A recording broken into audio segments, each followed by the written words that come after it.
It's Monday, September 22nd, 2025, and this is episode 343 of You Can Bet on That.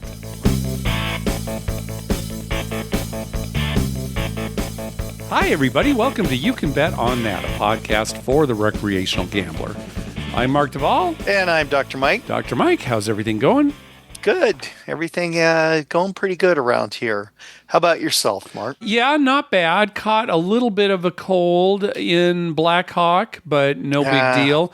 I don't know if you can still hear it in my voice, but I'm almost through it, so not that big deal. Didn't take away from the trip at all. It's that time of the year. Yeah, exactly. We all have it here. Yeah, you just push through it.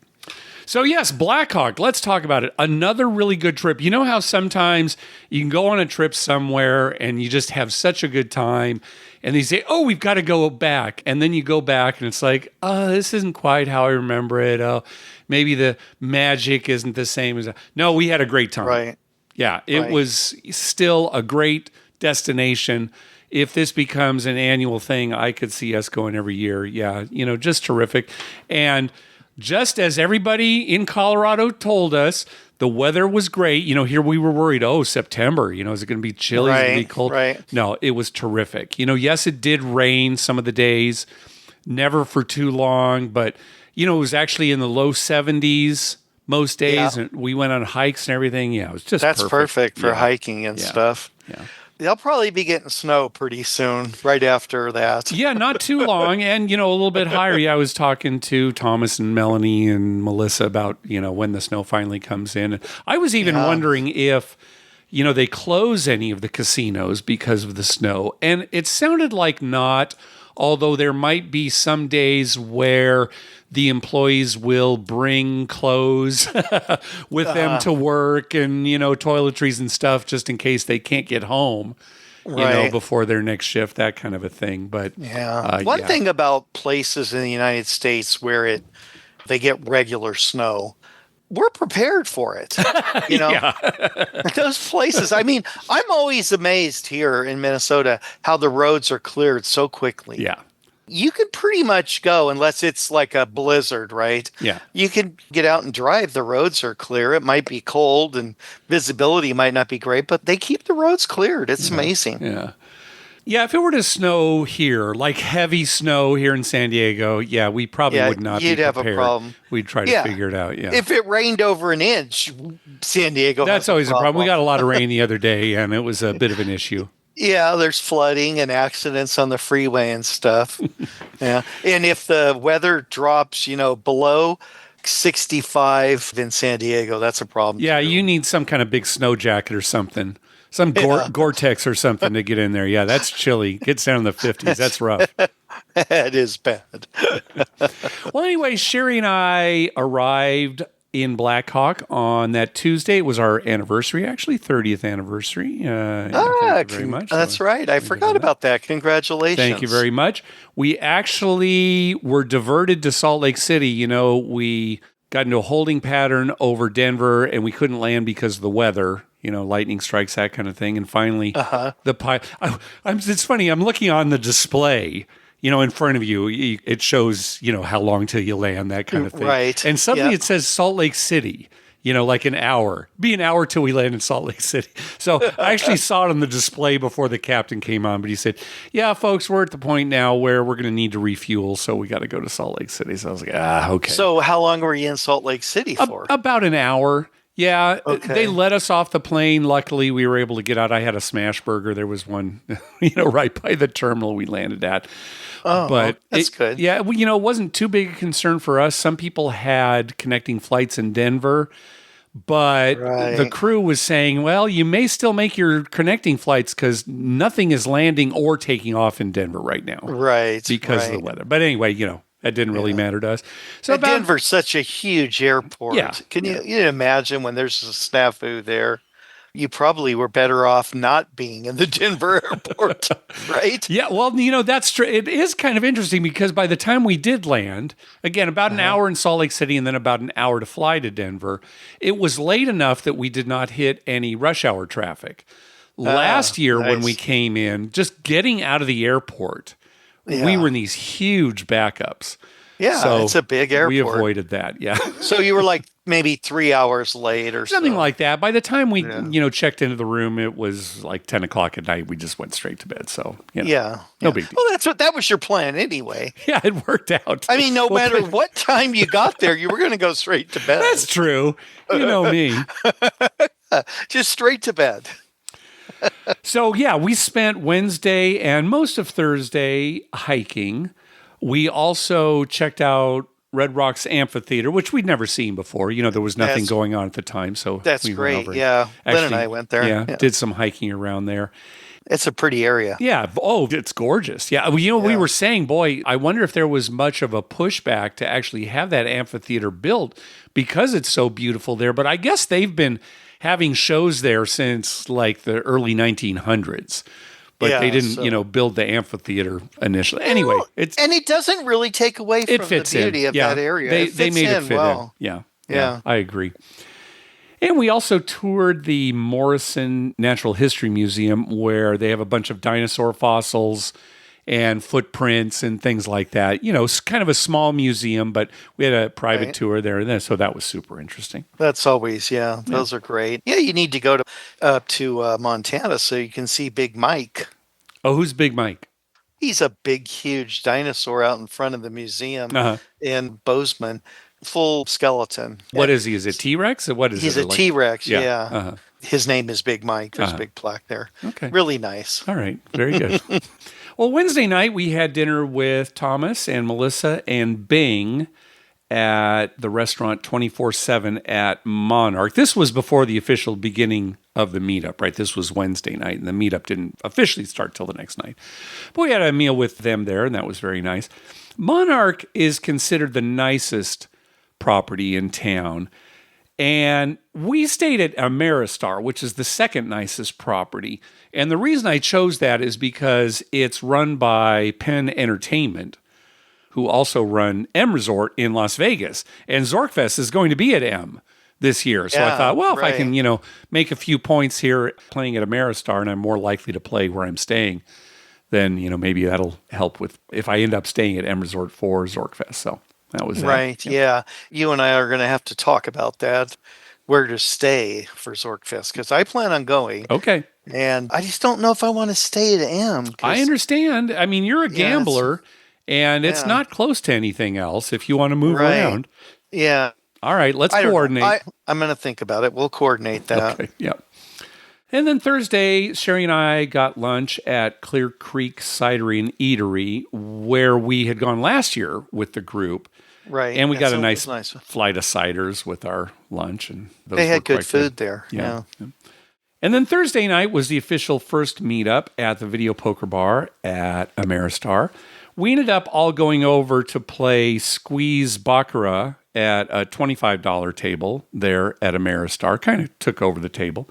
That was fun. I didn't do particularly well. It seemed to be a player table, and I bet on banker every time, but you know how that goes.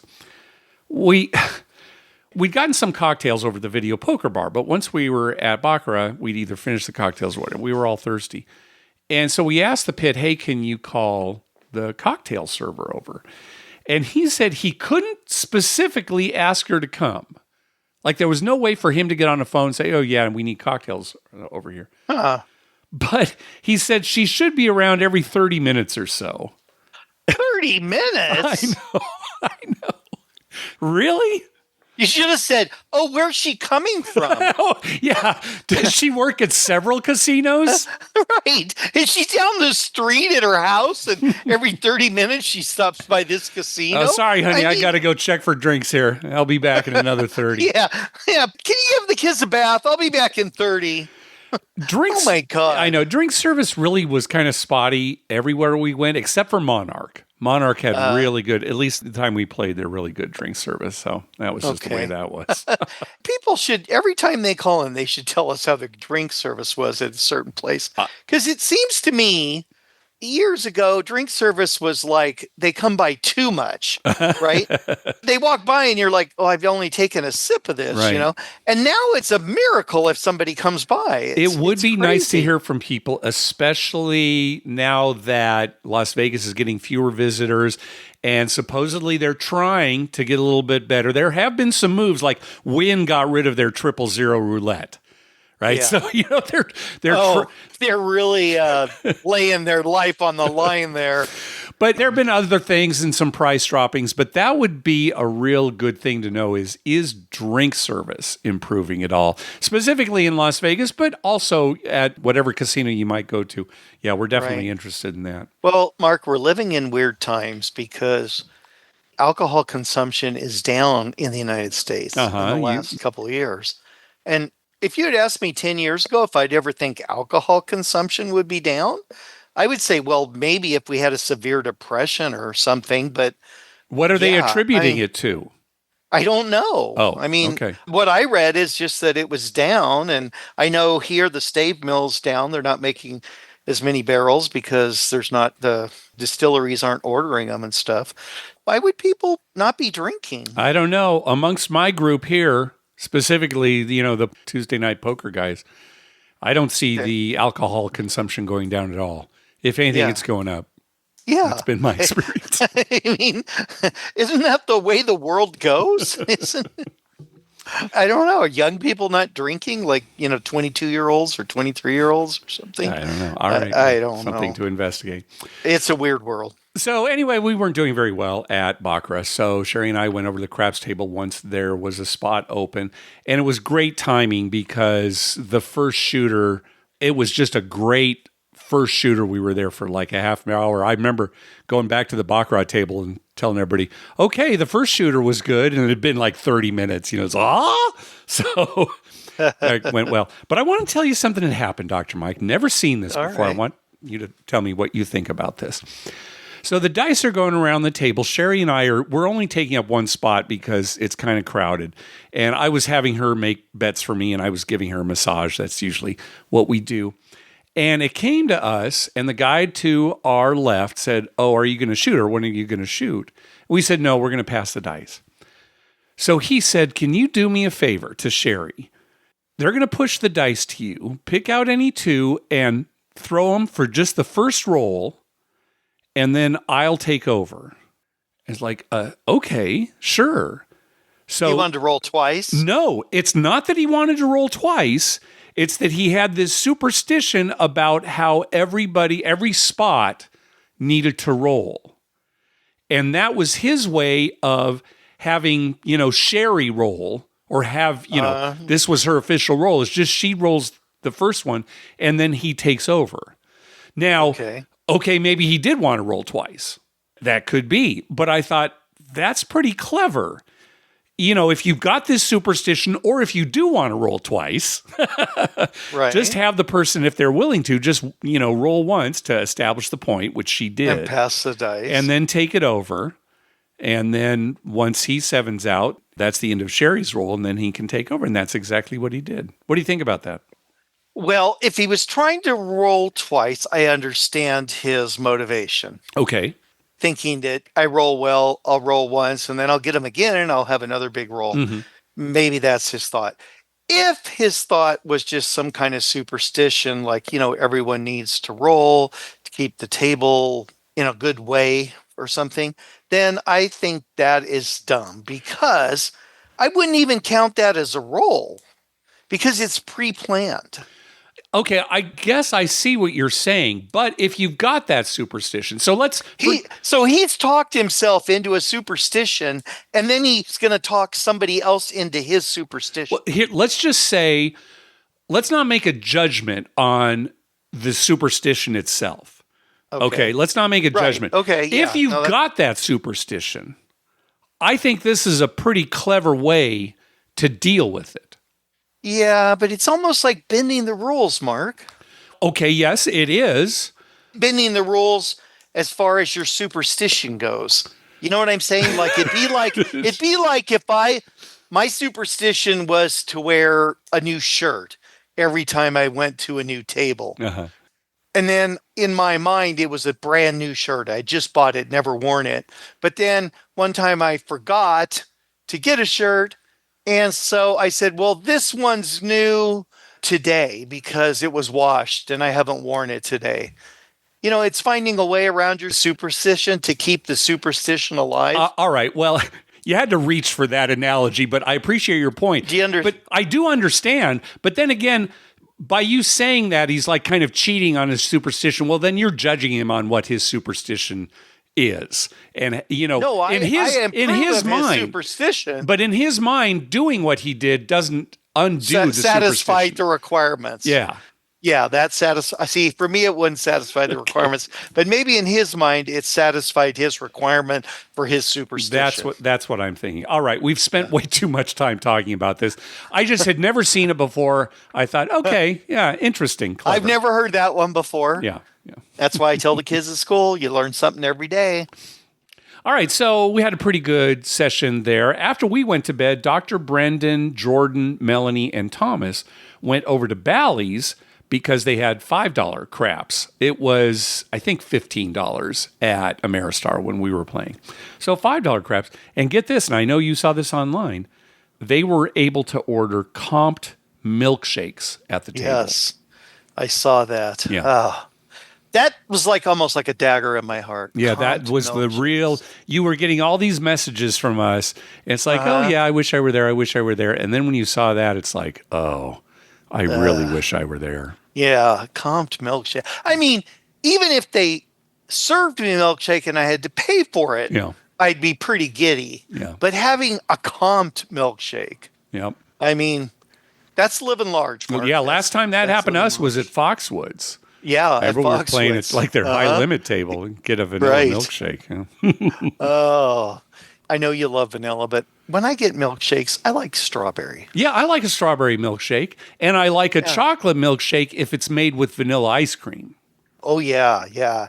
And chocolate. Oh, we have a place near here that I go to every once in a while and get a hot fudge milkshake made with vanilla ice cream and hot fudge. Yeah. And if you really want to get yourself going, you throw in some malt and you have a hot fudge malt. Wow. You got me. Yep, that is living beyond large. But I don't care for chocolate milkshakes made with chocolate ice cream. No. And when you and I worked at Farrell's, anytime we'd make a chocolate shake, it was always vanilla ice cream and chocolate syrup, or we'd use that soft serve machine sometimes for the shakes. But yeah. Right. Okay, good. Well, you're bringing back some old memory there of drinking a shake every day. I wish I could do that now. Hey, what's stopping you? Well, there's nothing stopping me except death. Well said. All right. Well, Friday morning we had coffee dice at Monarch, and that went well. And again, this is in the morning. The drink service was fantastic. Apparently, after Sherry and I left, Kyle from Due for a Win had a really good roll that we missed out on. But there were good rolls before then anyway. So good session for everybody there. I thought you were going to say after Sherry and I left, drink service went to hell. It could have been. I don't know. I have to check with everybody who was there. You think a pit boss could just stand up and yell, "Service! We need service over here." I mean, Mike, bring back the clickers. We've talked about that. Yeah, I love the clickers. Yeah. All right, and then Friday night, we went over to Dragon Tiger to play some $10 squeeze baccarat. And this was going to become kind of a tradition of the Blackhawk trips, I think. Is that casino in Blackhawk? It's in Central City. Central City, other one, yeah. Mm-hmm. The other one, that's what I thought, yeah. It's just, that is kind of walking distance, although it's a... Yeah, I wouldn't walk. Yeah, it's I mean, of course you could, but no, I wouldn't walk. I'd drive. And they've got a shuttle that goes around too also. So, but, $10 squeeze Bach. It's like, all right. And I didn't attend last year because, I don't know, I was just too tired. But it kind of was almost like the central point of gambling for the trip. I drove up there from Ameristar, found a fantastic parking spot right in front of the casino. Just wonderful. Always nice. And went in there, and we'd already taken over a table. There was a spot for me, and we're buying. And, it took a little while to buy in because we figure we're going to be there for a while. And, it's a $10 table. And so it's time to deal, and we're all excited. And I put out 25 out there, so I've got the most money out. And generally the way it works is whoever has the most money gets to touch the cards. And we were all betting on Banker. And so the player's hand was dealt. They flipped over the player's hand and it was a natural 9. It's like, shoot, okay. And they turned over the banker's hand and it was a pair of 7s, which is a 4, and so it's over. So at that point, it didn't really hit us, but it's like, how come I didn't get to touch the cards? Even though the player had a natural 9. Right. I should have actually still been able to look at the cards. But it kind of went by so fast, and it's like, all right, whatever. The next hand comes up, and the dealer basically does the same thing. Deals out the cards, shows the player hand, shows the banker hand, and we're like, wait a second. Isn't this a squeeze game? And the dealer said, oh, no, they had to stop that because we were running out of cards. Now, in these squeeze games, you're able to bend the cards. You're able to kind of twist the cards. You're really not supposed to like tear them in half or anything. You get in trouble for that. But, you can mutilate them to a certain extent so they don't reuse these decks. And Dragon Tiger says, no, we were running out of cards. Now, whether that was really the case or not, that's what they said. We're thinking, how much can these cards cost? Or are they having trouble from their supplier? Or did they get tired of how slow a squeeze game is at $10? We can speculate all we want, but that's what they said. And so we said to the dealer, we're sorry you took so much time to cash us in. The only reason we are here is to play a squeeze game. So we're going to leave. There's no way I was going to sit at a baccarat table where we can't touch the cards. The only reason I even do play baccarat is because of the social aspect of touching the cards and, like that. The game itself is dull. Right? Yeah, it is. You know me, I've always said that. I play it every occasionally here and there, but it's so dull and boring. Yeah. It just doesn't interest me. So, we all cashed in and they understood. Unfortunately, I guess we won't be going back there unless they reinstate it. And or find more cards. Yeah. Maybe they'll find more cards in the meantime. Oh, we found a case in the back. They were under the clickers. Well, maybe you should just said, yeah, what if we bring some cards? Let us bring some cards. Then you can, they're just these bicycle cards, wax paper cards. You look them over. They're legit. We're not trying to run anything on you. Just, and we just want to play. We just want to be able to smush some cards. So he said, well, what should we do? So it was all agreed that we would go down to the lodge and see what they had there. And we were thinking maybe we will play some squeeze bach there, but we found an open face-up Pai-Gow poker table. I think there was one woman playing on it, but we said, let's take over all the rest of the seats. We'll play some Pai-Gow poker. We haven't played any this trip. And in fact, only 2 casinos now in Black Hawk and Central City combined have any kind of Pai-Gow poker. That's Monarch and the Lodge. They're both face up, but some of the other casinos got rid of it. I guess they weren't popular enough. I don't know. Huh. So we played some face up there. Now, let's see. I misplayed a hand. Thomas misplayed a hand. Let's talk about those. I didn't foul, but here's what happened. I had a full house. I think it was like 9s full of 7s. 9s full of 7s, so I'm going to separate them here. And I'm looking, it's like, oh gosh, it's going to be a push because the dealer actually has a straight in the 5-card hand. That's fine. I actually was making the side bet because everybody was pressuring me into it. Oh, Mark, you got to do it. And if we hit the 250,000, we'll split it. It's like, all right, fine. It was only $1 a hand. So I got like $4 for that. So, the dealer's turning over everybody's hands. And he looks at my hand. He said, oh, you misplayed. And I'm looking, oh my God, did I foul it somehow? No, look, I played it right. I wasn't paying attention. The dealer did have a straight in the 5-card hand, but he had complete garbage in the 2-card hand. So if I had kept my full house together, my 2-card hand was actually high enough to beat his 2-card hand. Nice. And I just wasn't paying close enough attention. And they brought the pit boss over to see if they could change it for me. And he said, unfortunately, the way you set the hand is a valid hand. And I was fine with it. I screwed up. It was no big deal. When you've messed up. Oh, yeah. I fessed up to it. I don't know. The Pai-Gow gods must have been looking favorably upon me, though, because a few hands later, I had a losing hand. and the dealer flipped it over and, knocked his hands on the table. Oh, push, and collected my cards. So, okay. Worked out even in that case. Yeah. Then a few hands later, Thomas didn't see that he had a flush and played his hand as if he didn't have a flush. And sure enough, when they turned it over, I can't remember if he would have won instead of pushed or pushed instead of lost, but he misplayed, just didn't see the flush. So he felt terrible about that. I was like, come on. Well, that's probably why they have face-up Pai Gow, because they know people are going to mess up. It's not that big of an advantage. Yeah, they know people are going to mess up. In fact, maybe it'll be even the dealer who messes up, because later a different dealer came in. As soon as she flipped it over, I kind of sighed like, because she had a straight and a pair of twos. She had the joker, so she had to use the joker, but it was a straight and a pair of twos. She didn't see it, played the pair of twos in the 5-card hand and ace in the 2-card hand, the joker. Right. And we all benefited from that. So, this stuff still happens, both sides of the table. At that point, Mark, you should have stood up and just really loud, come on now, everybody play their best Pai Gow. Yeah, I should have. I would have done it after all the cards were in the muck, though, because I didn't want to call attention to anything. No, definitely after the muck, and then just sit down and say, all I want is a fair game. And we're all sitting around after the dealer made a mistake in my case and then, misplaying that hand.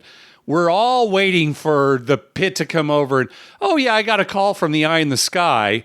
A few hands ago, you actually lost and, we should have taken your money, which we've heard stories about that happening.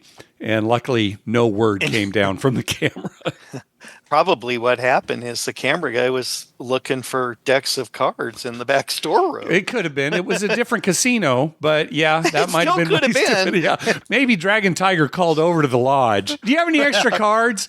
Hang on a second. Let me turn off the camera for a second. Joe down there. He doesn't do anything but watch people play. That's right. And Joe hasn't found any problems on the floor in years. Well, then Saturday morning we went to Horseshoe to play some crapless craps. I will say this, Dr. Mike, the lowest odds on a craps table in Black Hawk and Central City, as far as I know, is 10 times. So it's very good as far as what odds they offer. Right. Beyond that, the rules are quite a bit different. Like, for example, since they have crapless craps at Horseshoe, they allow you to buy the 5 and 9.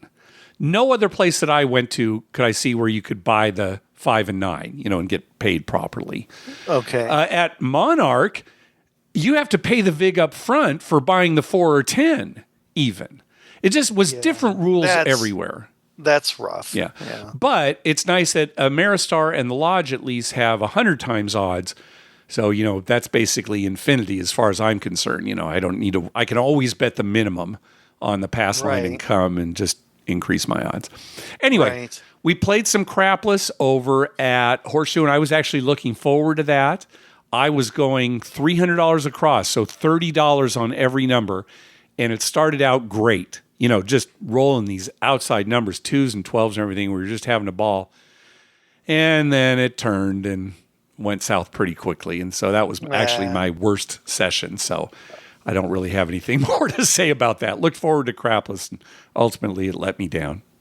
Any crapless in San Diego now? Not that I know of. I don't know if I mentioned this. Because they closed the Harrah's one. Yeah, I guess I did tell you about that. Yeah, I don't know of any crapless in San Diego County. Yeah. That's funny because, like here, the Isle Casino only has crapless. Well, if you recall, the crapless they had at Harrah's, you had to pay the vig up front for everything. Making the game just miserable. So maybe people just didn't play it, right? Maybe if they opened a real, quote-unquote, crapless table, maybe we'd catch on, but no. Right, yeah. For a while there, I thought crapless was going to take off and really be, go to the casino, have 5 crapless and 2 regular tables or something. But now it seems to be going back to Maybe you'll see a crapless here and there. Yeah, a lot of the strip casinos still have at least one crapless table. Now, your Iowa casino, that's the only one I've ever heard of where that's the only option. Only, Yeah, yeah. no right. matter what time of day. Yeah. Yeah, well, they have one table, and I guess they wanted to do that.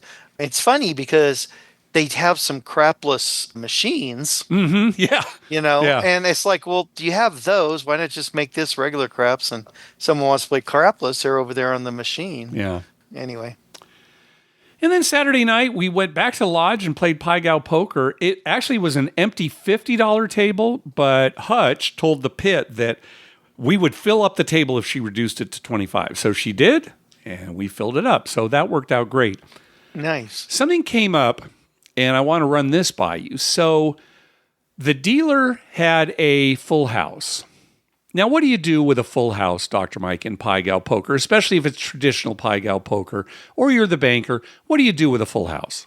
Well, usually you're going to split it up unless you have like ace king and then a full house. Maybe ace king with a full house. Yeah. But generally, you're going to split it up. You're going to keep the 3 of a kind in the 5-card hand and put the pair in the 2-card hand.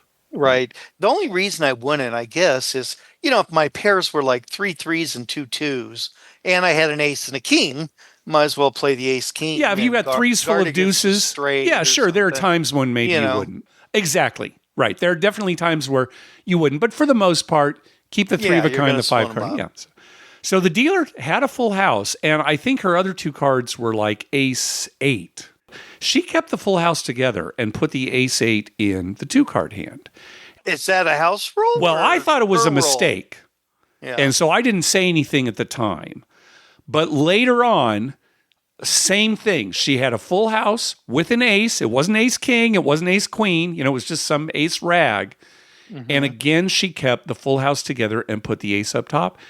And then at that point, it's like, okay, this is not a mistake twice. So I asked her, sure enough, that's the house way. It makes it easy for them. Yeah, they're not going to lose. Because any ace, right, they don't have to think about it.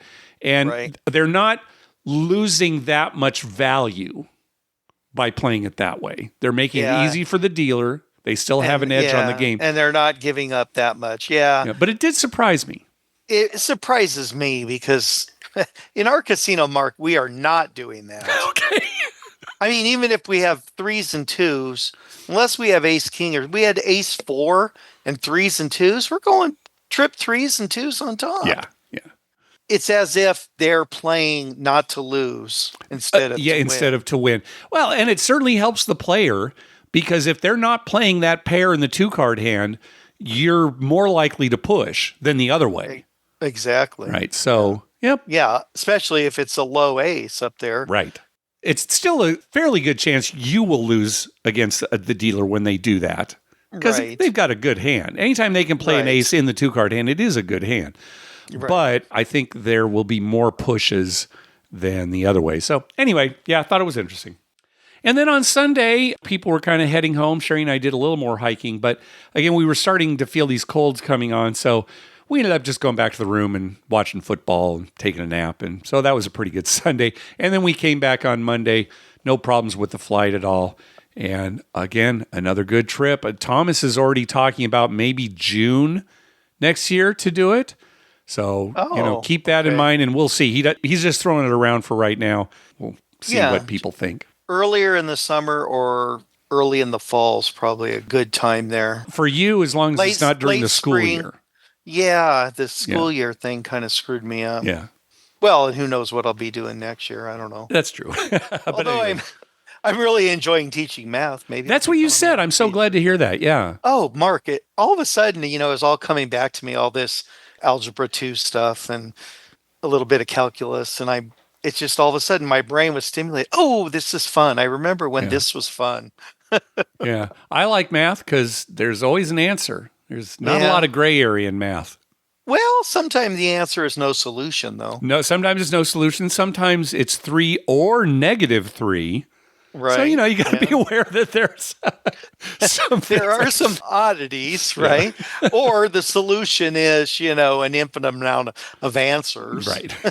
No answer or just a huge amount of answers. Yeah. Anything greater than -2 is an answer. Yeah. All right.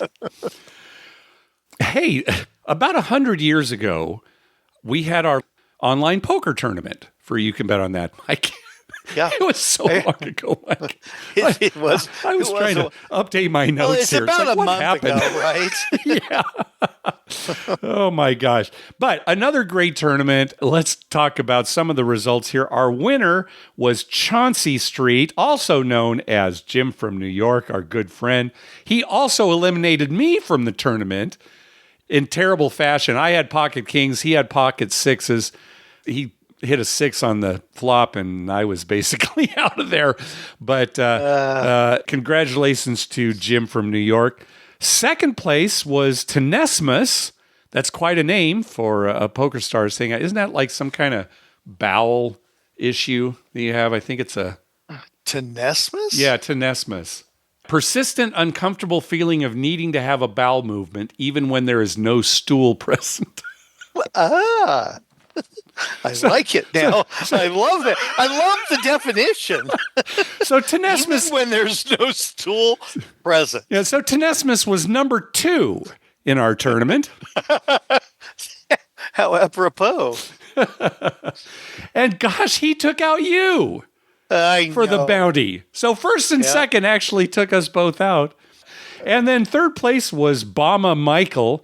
So congratulations to those three. And thank you to everyone who played. I'll tell you, that final table was fantastic. When it got down to those last three, they were so patient, waiting for their hands. It was like an hour. I had to leave because we had family visiting, and I played actually a little longer than I told them I was going to. But so they were all anxious to leave, but we left right away. And then you kept texting me, and I'm like, God, I thought it would go quick here at the end, but it went quite a while. Yeah. And Mike, talking about that, you actually made the final table. Yes. Your best finish ever. You went out in 10th place, but you made the final table. So, I had to get out quick because I was way past my self-defined limit. Maybe next time, and I tell you this pretty much every time, block off those Sundays when we actually have a tournament. Don't make plans. Well, we made the thing, and I didn't know when my mom and sister were going to come and visit. Uh-huh. So you didn't... I mean, ours is set, right? Yeah. Theirs was like, well, I think we'll come this week. Not your fault, you're saying? You're trying to lay this on your family? I'm trying to lay it on my family, right. I mean, I think that's the right thing to do. Well, congratulations, Mike. I came in 21st place, so you walloped me as far as that goes. As he often does, listener Richard donated $100 to the charity of the tournament winner's choice, and Jim selected City Harvest as the charity. And I'm just going to read this from their website. City Harvest rescues perfectly good, nutritious food that would otherwise go to waste and delivers it for free to New Yorkers experiencing hunger. So another great cause. Excellent. Thank you, Jim. Thank you, Richard, for that donation. Richard and Jim, you are the man. All right. Our next tournament will be on March 15th, 2026. Let me write this down. March 15th. Mm-hmm. That's the Sunday before March Madness starts, as we always do. So you've got plenty of time, Mike. Okay, I'm going to write that down. I should be good, Mark. I mean, my calendar right now is fairly full, but I happen to have some time open on Sunday, March 15th in the morning. Okay. Well, it'll be about noon, your time when it starts. Yeah.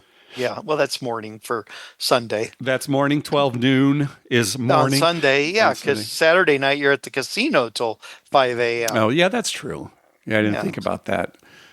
All right. Look forward to that in March. Hey. Yes. Thanks to everyone who's been clicking through our Amazon link. Remember, whenever you're going to buy something through Amazon, please go to our page first, youcanbetonThat.com, and click through our Amazon link towards the top of the page. All right, let's get to a few voicemails here. First up is Nick. Hey, Mark and Dr. Mike. This is Nick calling in from Kalamazoo with a quick trip report. We just got back from a Royal Caribbean cruise to Alaska. This is our second time, and this time we went out of Seattle instead of Vancouver on a bigger ship, which meant it was much more filled with Americans, right? The last time we went on a smaller ship out of Canada, it was mostly older Canadians. The casino wasn't as full. It was $5. This time, bigger ship, more Americans, more gambling. $10, definitely a much busier casino than last time. A couple things to report about their craps. One, they've made some changes on craps, which are somewhat beneficial to the player. It used to be on a $10 table, single time odds. If you bet $25 in the pass line, they give you 2x. And if you bet $50 on the pass line, they give you 3, 4, 5 odds. So now they've eliminated all that, 3, 4, 5 odds, no matter what you're betting. To compensate for that, they did a couple things. One, they charged the VIG up front on the 4 and the 10. And also they made all center action $2. So hard way is $2 no matter what you're doing. You can still put the dealers on it for one, which I did. Had a weird instance with a dealer. They had someone running stick and she was just running over her dealer. She was sending the dice before all of us got paid. You know, we had 6 people on our side of the table. The first 3 got paid and she's moving the dice. And the dealer's trying to be like, hey man, hold on a second. I got to pay people. Well, what happened was the 6 was rolled. I wanted to press a unit.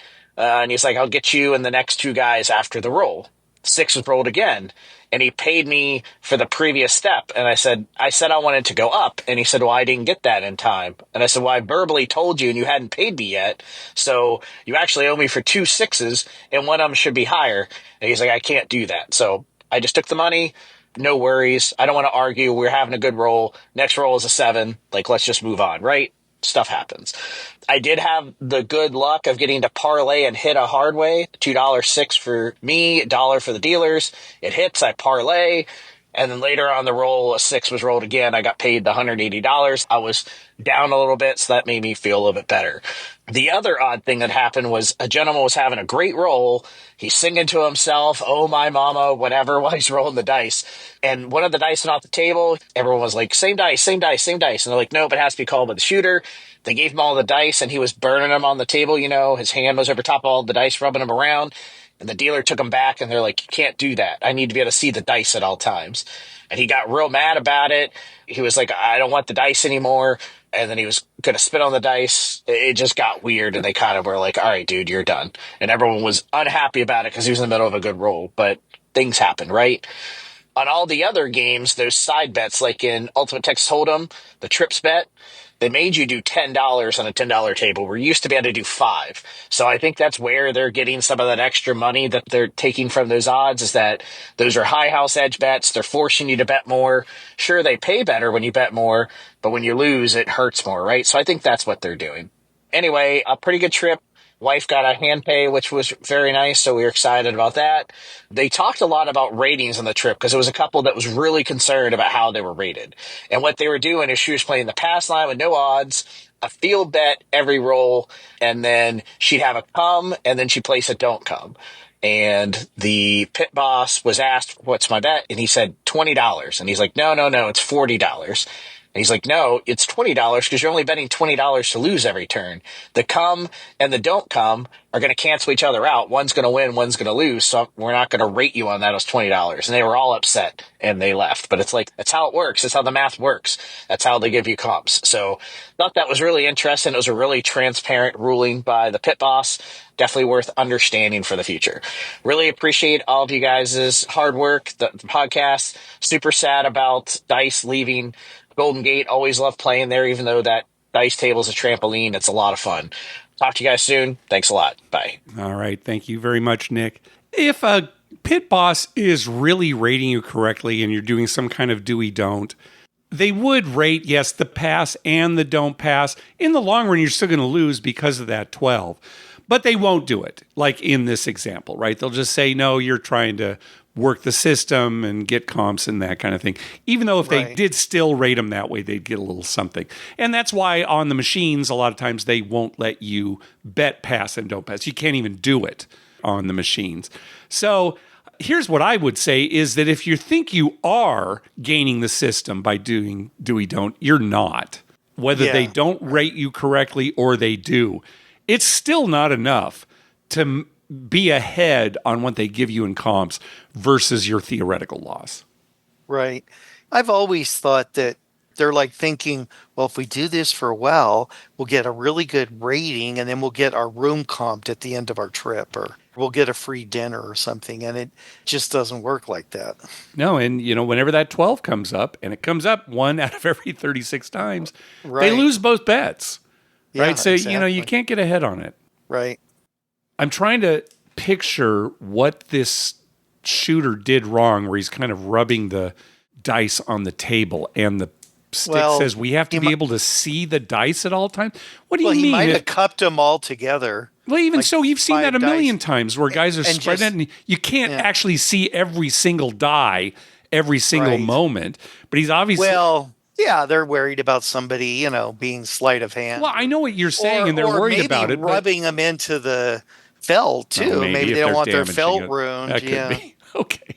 He may have said that, but it may just be they don't want their felt all tore up if he's digging these sharp dice into the felt. Okay, that could be. Who knows? Maybe. I mean, I'm just thinking, sometimes they have a reason, but the reason they give you isn't the real reason. Right. Because they don't want you to know, like, we've run out of cards. Right. Yeah. Or, they don't want to say, hey, you're ruining our felt. We don't want to have to replace that. And it's just easier to say we need to see the dice or something. I don't know. All right. Thanks for the report, Nick.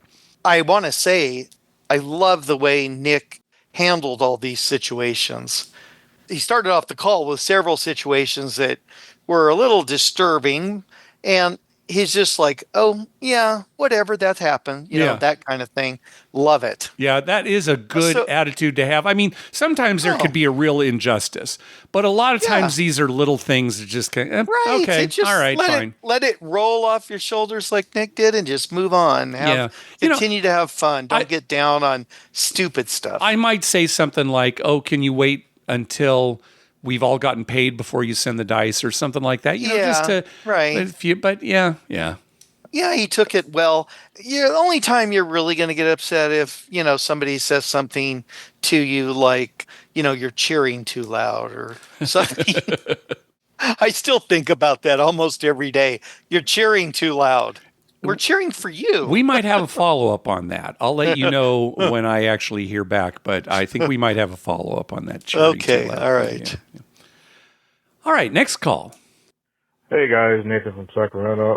So I'm listening to the last episode. I got this inspiration for a call when you talked about the movie Lucky You. I actually saw it in the theater. Two parts to the call. First part is there's another good movie with Burt Reynolds called Deal. Kind of a Color of Money-esque type movie regarding poker instead of pool. But it was actually very good, and I just wanted everybody to know that you might not have heard of that one. And my dad and I got to watch it on a rainy afternoon before he passed away, so it was a good memory I have. But anyhow, the Lucky You movie that you're talking about, there's actually a scene in there. It's about a golf bet and the heat, and I know Erick Lindgren, the poker player, is kind of inspired, I guess, from him. In real life, he did a bet similar. Anyhow, in the early 90s, we were both 20-somethings, and Eric was a blackjack dealer, and I knew him very well. I haven't talked to him in forever, but he was kind of a struggling blackjack dealer, and I was one who had a modest bankroll but could bank the blackjack games at the local Indian reservation.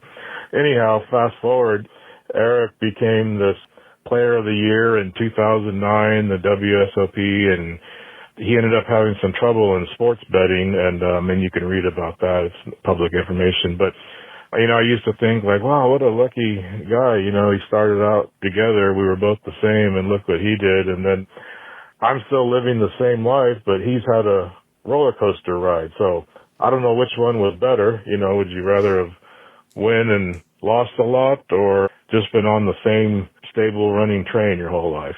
That's a question, I guess, for another day. Anyhow, just thought I'd share that quick story. Hope you guys are doing well. Thank you. Nathan, I think it's good that you stayed on the stable running train, because Erick Lindgren, yes, even though he had some highs, player of the year, that kind of thing, he fell hard. He still never paid back some of these debts. He filed bankruptcy. You can look it up. He's got a Wikipedia page. Yeah. Sometimes you climb too high and it's just a lot further to fall. That's right, Dr. Mike. Yes, well said. Yeah. I'm with you, Mark. I think the slow, steady train. I would say that since Nate mentioned his father, both of our fathers kind of lived on this slow, steady train in life. They didn't do anything too wild. They just kind of steady stream through, and it worked out well for both of them. Yeah, and we're not making judgments here on how you should live your life. No. But when you get towards the end of that train ride, Right. Sometimes it's better if it's been a steady, slow, uneventful trip. Right. Yeah. Yeah, you don't want to end up in Salt Lake City.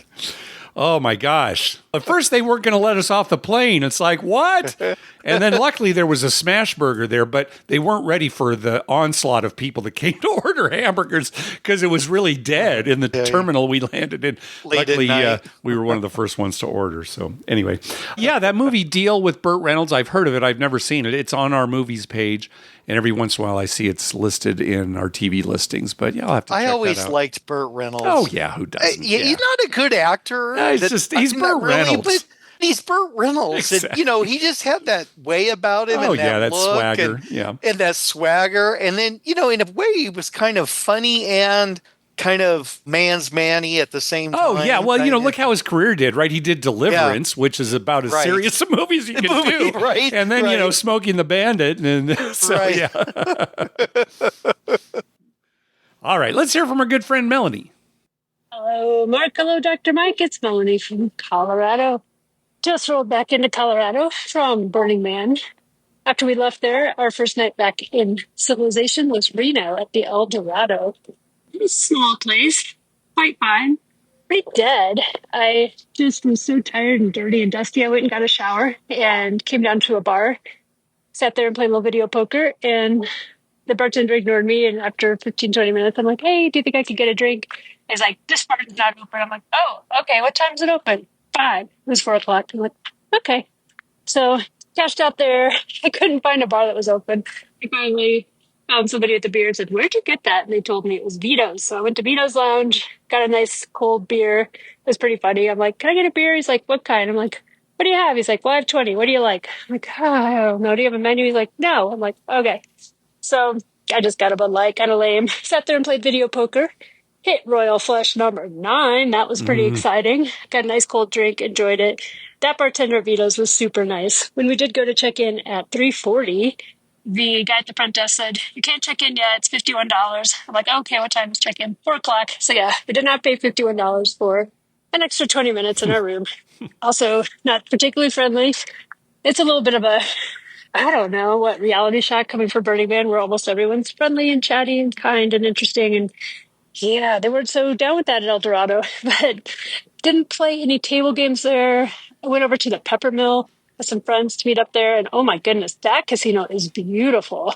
Didn't get to play much there, but went to the Fireside Lounge and highly recommend that. It's a lot like the Fireside at the Peppermill restaurant, a little less 1970s neon, but real cozy spot. So if you ever find yourself in Reno, go to the Peppermill and check out the Fireside Lounge.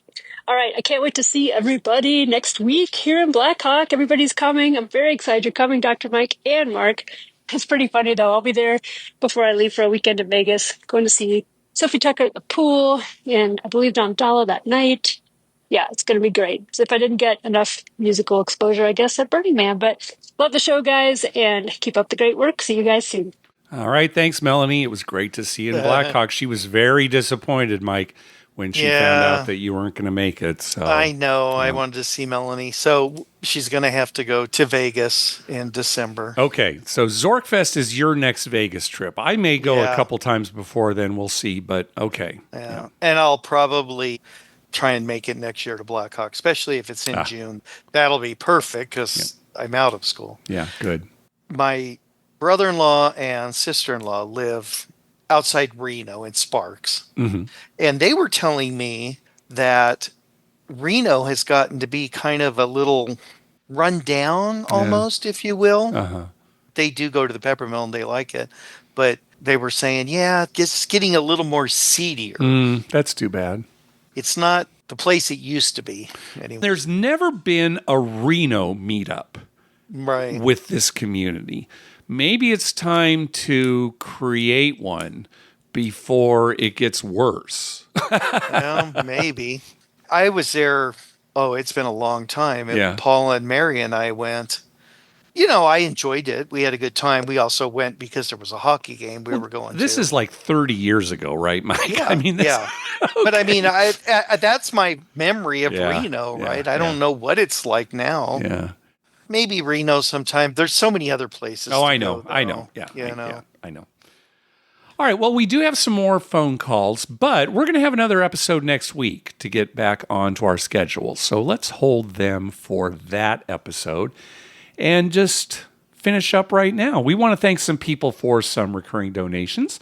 From James, from Jeremy at the Color Up YouTube channel, from Kurt, from the National Association of Casino Party Operators, from Nathan, from Brian and Sarah, from Josh, and from Crap Vegas. Thank you very much for all those recurring donations. We also got a donation from podcast favorite John B. Karma donation headed to Vegas today, August 29th, in town until September 3rd, staying at Fountain Blue. We'll end up playing more downtown than on the Strip, though. I'm thinking I may be playing the poker tournament from the View Bar. John B. So hopefully you had a great trip, John. Also, during our tournament, Rev Dan took out Tim Lawson, and Tim said that he would have a bounty on himself and pay off whoever took him out. Rev Dan took him out, and what ended happening was Rev Dan sent you, Dr. Mike, a donation for your school fund and told Tim, hey, send the bounty for me taking you out to the school fund as well. So we got school fund donations from both of them, Rev Dan and Tim. Yes, So thank you very much. Awesome. Thank you, both of you. Much, much appreciated. And then in Blackhawk, Thomas made a bet for us. He bet the run line on the Padres versus the Rockies. And luckily, it was a game the Padres actually won here recently. They beat the Rockies 2-0. So the -1.5 run line actually paid off. He made a bet for us for the podcast and also a bet for your school fund that I sent along to you, Dr. Mike. So thank you very much, Thomas. Very much appreciated. Wonderful people in this little group of friends we have. Absolutely wonderful. And then we got a very nice donation from the guys over at Casino Tears, another podcast. Thanks for adding us to your links page. Gonna email you as well. 10 Ton is number 1 from Casino Tears. And Dr. Mike, they did send us some swag additionally. Oh, and I'm gonna nice. send that along to you.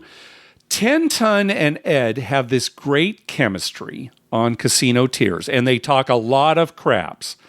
They do talk a lot about dice influencing, and we've mentioned that on our show. We don't really believe in it, but we also cannot prove that it doesn't happen. And they have such a great rapport. It is such a fun listen. So we do encourage you to listen to Casino Tears. You can get it anywhere you find podcasts. And thank you again, 10 Ton, for sending us all this stuff. Great donation and swag and everything. And hopefully we can meet up with him in December when we go. I told him we were going to be there for Zorkfest, so hopefully we can meet up. Good, good. All right. We are in the process of working with Tim Lawson at The Better Life to combine our swag stores. And we should have more information on that during our next episode, so stay tuned. In the meantime, you can find a list of all the gambling-related shows coming up on American television at youcanbetonThat.com/TV-listings. And we've got a list of gambling-related movies at youcanbetonThat.com/movies. We'd love to hear from you. Call our voicemail hotline at 951-292-4377. That's 9512-WAGERS. 9512-WAGERS. Or you can email us at youcanbetonThat@gmail.com. We're also on Twitter at YouCanBetOnThat and on Facebook at facebook.com/YouCanBetOnThat. What do you got, Dr. Mike? Well, Mark, as I usually do, I wake up in the morning and I lay in bed and I think about craps and gambling and stuff before I start my day, just to get myself going. And I was thinking the other day how craps game is just kind of like life, right? There's a bunch of different people there, and you might agree with some other guys about how they're betting or not agree, or something comes along, like some guy asks you to roll once and then pass him the dice. Unusual things happen, right? Yep. And that's kind of what makes life interesting. And I was thinking to myself, we should just celebrate the small things in life. For instance, we talked about shakes at the table. You talked about getting great parking. Yes. There's nothing better than getting great parking. We talked about superstitions. Those are little things that just make you happy. Maybe winning a bet that maybe you shouldn't have bet, or you just out of a whim you did it and you won the bet. It just makes you feel good. Or the time you rolled 4 hard sixes in a row. Mm-hmm. Well, it didn't really change our lives, but it sure felt good, in that moment.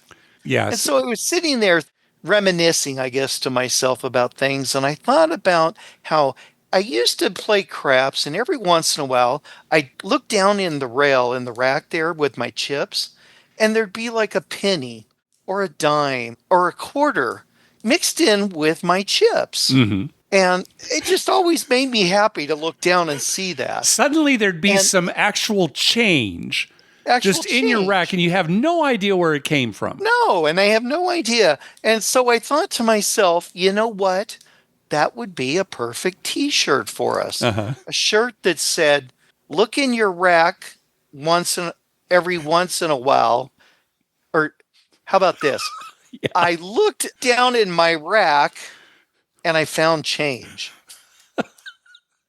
I looked down at my rack and I found change. Or I found a quarter. I looked down at my rack and I found a quarter. No, I think I found change is perfect, Mike. I found change. I found a quarter. That doesn't make any sense.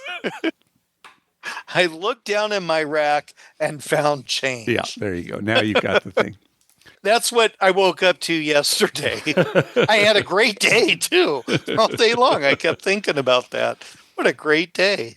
All right, Mike, I'm going to actually end the show here because I forgot to tell a story. I can't believe I forgot to tell this story because I texted you when it happened, when we were in Blackhawk. Give me a break. It was the very last night that Sherry and I were there. We decided to play craps over at the lodge. That's a great crew there, too. Just had a really good time. We remembered some of the people from last year. Anyway, it wasn't going all that well for me. I was just doing a 3-point molly, and for whatever reason, it just wasn't coming up. And so I was down about $2,000. And I thought, okay, I'm down, but I'm here to play, and yeah, I don't want to be down this much, but I want to play some more. I'm going to buy in here in a second. So I was getting ready to get my money out, but I had enough for one more roll. And it was my roll. And I said, well, what the heck? Let's go 5-5-5 on the all small tall. So now I think you know where this might be going. I am up for my life for the all small tall, even before this happened. Just for whatever reason, I very rarely make the bet, but it seems like when I do, I'm beating the odds as to how often I hit it. Now, are you including the times I made the bet for you and you won? No. Those are donations from you. No, I'm counting when I've actually made the bet. All right. Yes. Very good. Very good. Yeah. And so, sure enough, I hit it. The last 2 numbers that I needed were 11 and 3. And I rolled them not back to back, but pretty close to each other, 11 and then 3. And it brought me all the way back. I ended up winning $25 for the table. That was the only time the whole trip that anybody made the all while I was playing. And it was the very last roll of my trip, and it was me rolling, and I actually made the bet. So there's a little thing in life there, Mark, that just made your day. Crazy. Right? Yep. Yeah, it teaches you too. Don't give up. Pull out more money. You'll get it back. Don't give up. I've been teaching these things for years. You have. It is the Dr. Mike philosophy. Again, does not necessarily reflect the views of the You Can Bet on That podcast, but doggone it, Mike sticks by it. I stick by it. Don't give up. Pull out some more. You can do it. Look down. There's probably some change in your rack you didn't even know about. Yeah. All right. We'll talk to you next week. Thanks for listening. Good night.